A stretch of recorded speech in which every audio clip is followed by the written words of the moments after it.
Bonsoir à tous et bienvenue dans ce point de l'actualité. La diplomatie parlementaire est en marche. Le président de l'Assemblée nationale a reçu l'ambassadeur du Royaume d'Arabie Saoudite en Côte d'Ivoire. Adama Togo et Abdullah bin Hamed ont parlé du rapprochement entre les parlements des deux pays. Le diplomate saoudien a invité le patron de la Chambre basse du Parlement a effectué une visite d'amitié et de travail en terre d'Arabie Saoudite, une invitation qu'a acceptée Adama Togo. L'Agence française de développement a débloqué plus de 2 900 milliards de francs CFA sur 4 ans, un bilan à l'actif d'Emmanuel Desbroise en fin de mission à la tête de l'AFD. Ce montant a permis d'accompagner la Côte d'Ivoire dans le financement de plusieurs projets. Des détails avec Lancine Bakayoko.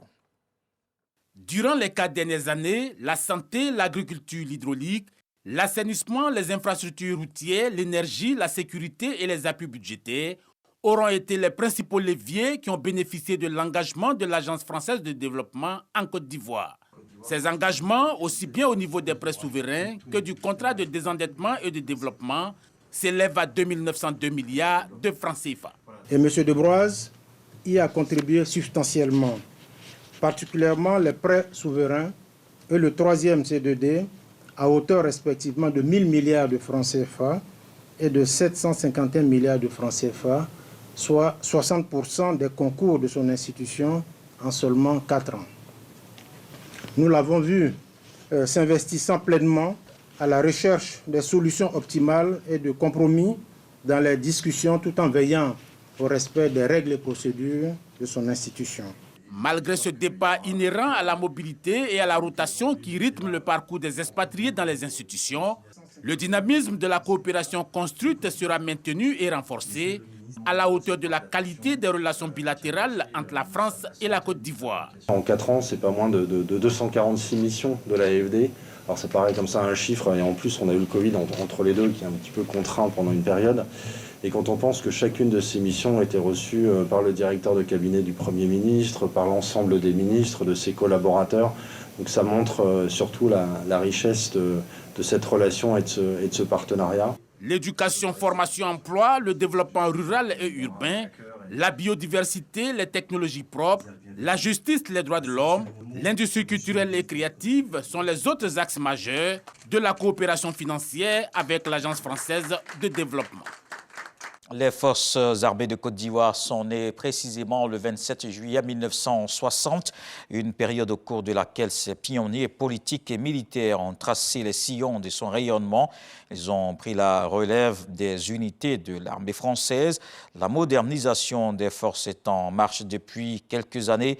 L'histoire de l'armée ivoirienne nous est contée par Abou Sanogo, un récit à suivre dans le 20h. Et puis dans l'actualité également aujourd'hui, le ministre de la Culture, de la Jeunesse et du Sport de Guinée-Bissau est en mission de travail en Côte d'Ivoire. Ce week-end, Augusto Gomes a visité un centre d'intérêt pour son pays, le Service national des jeunes. Il regroupe 500 jeunes ivoiriens à Yamoussoukro, un modèle dont la Guinée-Bissau entend s'inspirer. Il a profité de sa présence à l'INPHB pour annoncer la participation effective du président de la République de la Guinée-Bissau aux festivités des 62 ans de l'indépendance de la Côte d'Ivoire à Yamoussoukro. Dans le reste de l'actualité, en République démocratique du Congo, les réunions se multiplient après des incidents sécuritaires et des manifestations anti-MONUSCO. La dernière en date s'est tenue dans la nuit de lundi à mardi autour de Félix Tshisekedi. Il a été évoqué le plan de retrait progressif et échelonné de la MONUSCO à l'horizon 2024. Le chef de l'État congolais a officiellement demandé au gouvernement d'organiser une réunion avec la MONUSCO en vue de réévaluer ce plan de retrait de la mission onusienne comme convenu. Et malgré les mises en garde de Pékin, Nancy Pelosi est à Taïwan.